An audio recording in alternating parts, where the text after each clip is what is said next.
अच्छा, कल और आज के। अच्छा,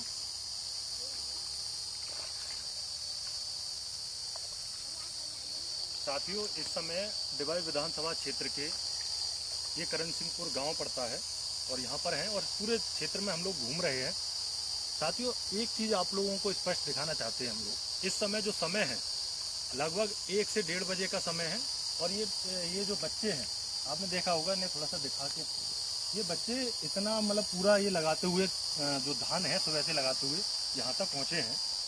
तो थोड़ा हम लोगों ने भी सोचा कि थोड़ा सा धान हम भी लगवाते हैं और कैसे लगाए जाते हैं। हालांकि धान कभी नहीं लगाए हैं, लेकिन धान पहली बार लगा रहे हैं। तो बिटिया बता रही है कि ठीक लगा रहे हैं भैया आप, तो पहली बार लगा रहे हैं। लेकिन आप ये सोचिए कि हम लोग तो करते भी नहीं, लेकिन ये बच्चे, आप सोचिए कि बेटा कौन सी क्लास में पढ़ते हो आप? ये इंटर में है और बेटा आप 10th में। और बेटा तुम कौन सी क्लास में? 7th में। आप सोच के देखिए कि एक बच्चा 12th में है, एक बच्चा 10th में आया है और एक बच्चा 7th में।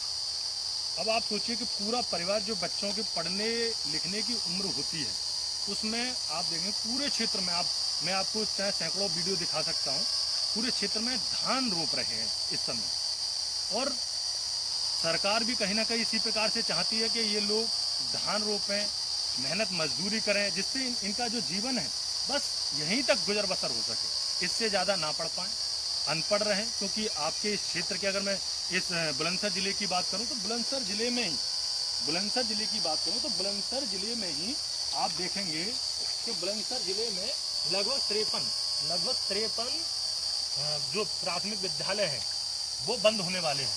और उसमें एक गंगापुर का एक प्राथमिक विद्यालय बंद होने वाला है। और आप देखेंगे कि प्राथमिक विद्यालय जो बंद हो रहे हैं लगातार, इससे पहले हम बिजरोइया नगला में गए थे, वहाँ पर भी प्राथमिक विद्यालय बंद हो रहा है। तो हम लोग उसकी मुहिम चला रहे हैं कि कैसे भी करके ये कम से कम हमारे बुलंदशहर डिस्ट्रिक्ट में ये कम से कम विद्यालय बंद हो।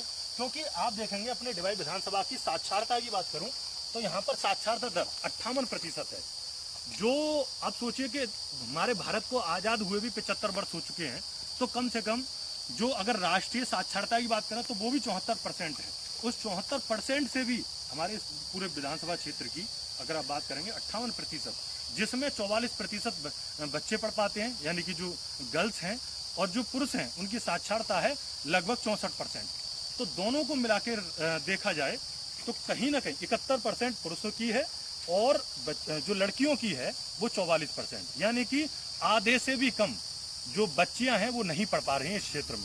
अब आप सोचिए, जब ये पढ़ेंगी नहीं तो फिर किस प्रकार से ये कोई अधिकारी बन सकती हैं, या किस प्रकार से जॉब में जा सकती हैं, या किस प्रकार से अपना जीवन अच्छा यापन कर सकती हैं। आप देखेंगे कि जब ये इस क्षेत्र में अगर पढ़ना भी चाहें, अब इन बच्चों से मैं पूछूं कि बच्चे बेटा एक चीज़ बताइए, यदि आपको इंटर के बाद में पढ़ना हो तो कहाँ पढ़ेंगे? अलीगढ़ पढ़ेंगे।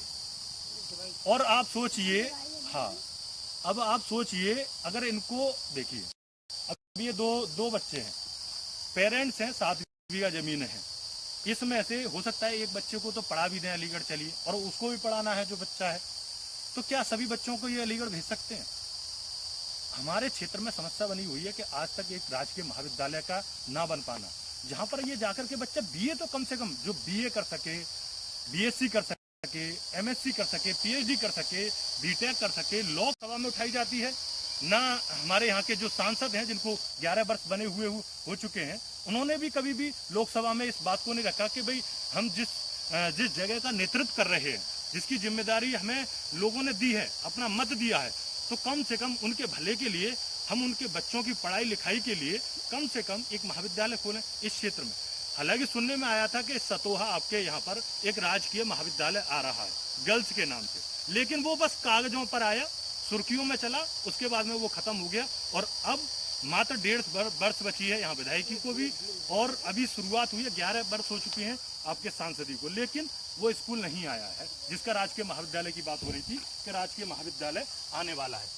तो आप सोचिए कि इस क्षेत्र को, यदि आप चाहते हैं कि इस क्षेत्र में सुविधाएं हों, और मेरा यहाँ आने का, मैं आपको इसलिए ये सारी चीज़ें दिखाना चाहता हूँ कि आप उस ताप को महसूस करें कि जो आज एसियों के मकानों में जो नेता हैं वो देखते नहीं है कि मतलब हमारे क्षेत्र में किन चीज़ों की आवश्यकता है। सबसे पहले अगर ये जो किसान देख रहे हैं, हम लोगों ने मंडी में आवाज़ उठाई थी, अब ये जो किसान हैं, अब आप देखेंगे कि ये पूरी मेहनत करने के बाद, ये पूरी मेहनत करने के बाद में जब यहाँ से ये धान को लेकर के पहुँचेंगे मंडियों में, तो आपने देखा होगा पहला कि इलेक्ट्रॉनिक कांटे नहीं है, दूसरा ना बोराबंदी है, तीसरा अगर आप देखेंगे तो घटतोली की समस्या, चौथा आप देखेंगे 1 कुंटल पर 1 किलो काट लेते हैं। और उसके बाद में तमाम जो वहाँ पर कई बार लूटने की जो अलग अलग प्रक्रिया बना रखी है मंडियों में, वो अलग ही है। अब सोचिए कि क्या इसमें से ये जो 4 बीघा जो धान है, जब इसमें से ये तैयार हो जाएगा तो आप सोचिए कि इनमें से कितने रुपए का अगर धान ये बेच पाएंगे, और उससे इन 3 बच्चों की पढ़ाई लिखाई दवाई क्या कर पाएंगे।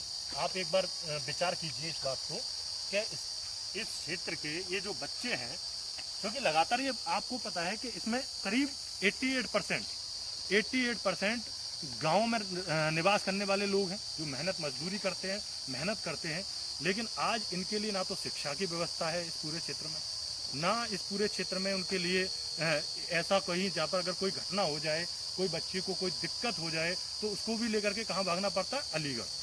मतलब ऐसा लगता है हम वोट अपने इस बुलंदशहर क्षेत्र के डिवाइस क्षेत्र में नहीं देते, ऐसा लगता है जैसे हम अलीगढ़ वोट देते हैं, अपना वोट देते हैं हम नोएडा में जाकर के वोट दे रहे हैं। जो फैसिलिटी मिलेंगी नोएडा, दिल्ली, अलीगढ़, मेरठ, बच्चे भी पढ़ेंगे तब भी वो सब वहीं जाएंगे। तो साथियों आप सोचिए, आप विचार कीजिए, अगर ये क्षेत्र में ये बदलाव नहीं हुए तो आज आने वाले समय में ये बच्चे थोड़ा बहुत पढ़ भी पा रहे हैं। अब तो मर्जर के नाम से प्राथमिक विद्यालय भी बंद हो रहे हैं, तो ये बच्चे प्राथमिक एजुकेशन भी नहीं ले सकते, जो जबकि हमारे संविधान के 21 आ में लिखा हुआ है कि 6 से लेकर के 14 वर्ष तक बच्चे को निःशुल्क व्यवस्था होनी चाहिए पढ़ाई लिखाई की, लेकिन वो उसको भी संविधान कि जो उसका अधिकार है उसको भी छीना जा रहा है।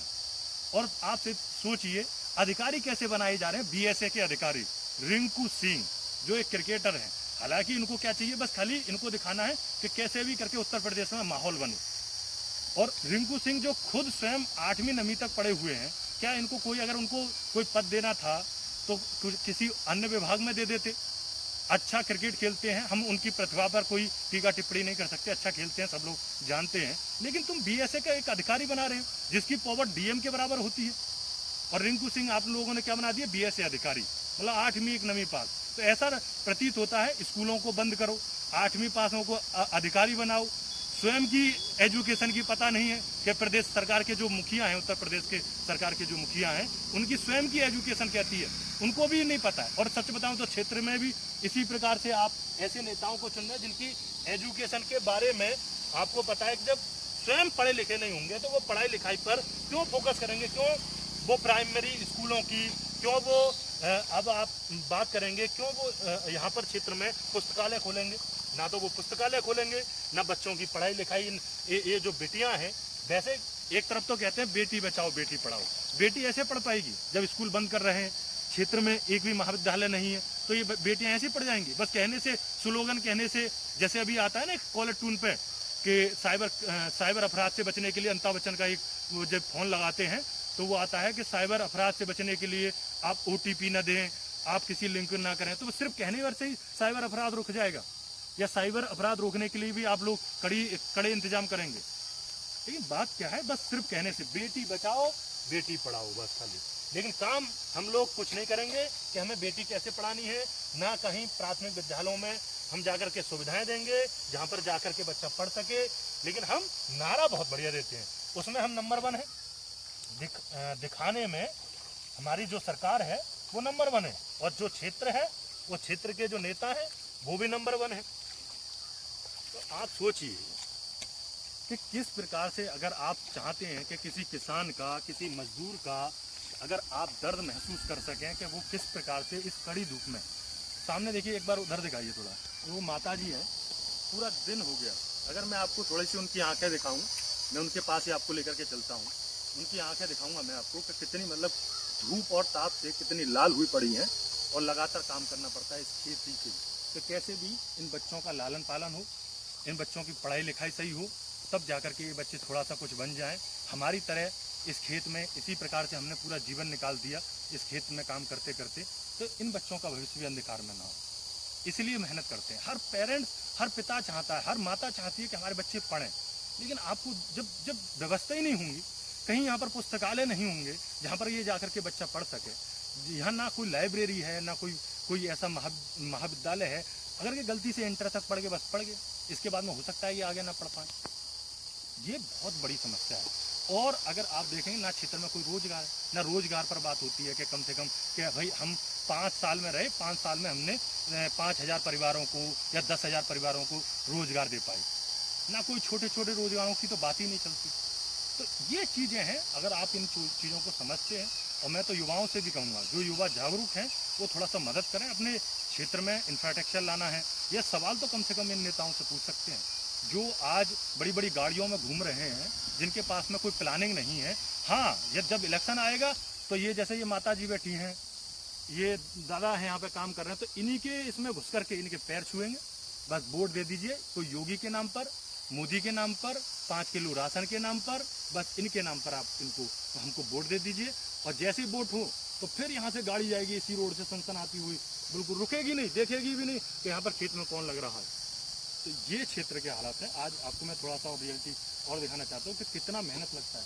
ये बच्चे आप देख रहे हैं, ये गर्मी में कैसे लगे हुए हैं, और टाइम करीब 12-1-2 का टाइम है, जो कड़ी धूप का टाइम है, और उस टाइम पर ये लगे हुए हैं। हम लोग तो बस थोड़ा सा देखने आए कि किस तरीके से काम होता है। आप यकीन नहीं करेंगे, जिसमें पैर रखे हुए हैं ये पानी गर्म हो चुका है, और मुझे गर्म लग रहा है, लेकिन इन बच्चों को नहीं लग रहा है। ये बच्चे हंस रहे थे जब मैंने कहा कि इसमें तो पानी गर्म है, तो कह रहे थे अरे भैया को तो गर्म लग रहा है। लोग सोचिए, और बाकी में ये गर्म है, लेकिन आदत पड़ चुकी है। क्यों? और आदत डालनी पड़ेगी, नहीं तो आप कैसे धान लगा पाएंगे। किसी कोई और ऊपर से नेता थोड़े ना आ जाएंगे, यहाँ पर सांसद आएंगे, विधायक आएंगे तो आपके धान रोप के चले जाएंगे, या उनके जो उनकी झंडी पकड़ कर घूमते रहते हैं कार्यकर्ता, जो जिंदाबाद नेताजी जिंदाबाद के जो नारे लगाते रहते हैं, तो वो थोड़े ना आके यहाँ पे वो कर रहे हैं। उनको वो सिर्फ अपने पेट भरने, हमारे नेताजी के विषय में आपने ऐसा कैसे बोल दिया, आप कुछ बदलाव नहीं ला सकते, दुनिया भर की कमेंट करेंगे। अरे थोड़ा सा साफ देखो जाकर के, गांव थोड़ा जाइए, पता चलेगा आपको। क्षेत्र में घूम के देखिए आज लोग कैसे जीवन यापन कर रहे हैं, कैसे गरीबी रेखा से नीचे जा रहे हैं, बच्चों को नहीं पढ़ा पा रहे हैं, स्वास्थ्य की सुविधाएं नहीं है, शिक्षा की सुविधा नहीं है, आर्थिक रूप से कमजोर होते जा रहे हैं। और जो फसल उगा करके लेकर के जाते हैं तो मंडियों में लूट लिया जाता है।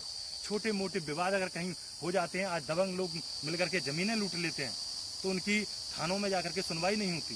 ये सारी समस्या है, और बहुत सारी समस्या है। और ये थोड़ा सा ये दिखाइए, ये जो रोड बना हुआ है ना, ये NAPP ने बनवाया है, नरोरा एटॉमिक पावर प्लांट ने ये रोड जो बनवाया है, बिल्कुल अभी पड़ा है ये।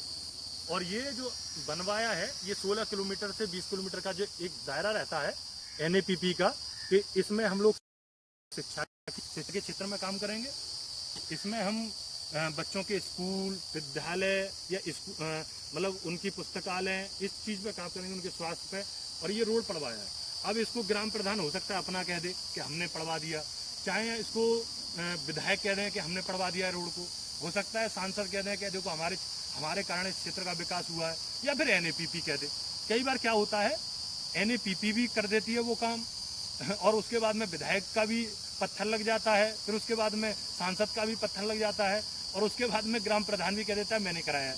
पता ही नहीं चलता कि कौन करा देता है। एक काम करता है तो सारे लोग उसमें अपना भाई हम लोगों ने इस क्षेत्र का देखो कितना विकास कर दिया है। तो साथियों, ये जो चीज़ें चल रही हैं, सब लोग पढ़े लिखे लोग हैं, हमारे जैसे तमाम युवा आने वाले समय में एक एक चीज़।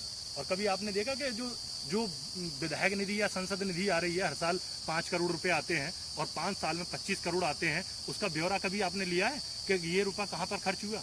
जो साल का 5 करोड़ आया है, मानो जो 2025 में आ रहा होगा, या 2024 का जो 5 करोड़ रुपए कहाँ लगा है? कोई आंकड़ा है? कोई जवाबदेही है किसी की कोई जवाबदेही नहीं है कि वो 5 करोड़ रुपए जा कहाँ रहा है।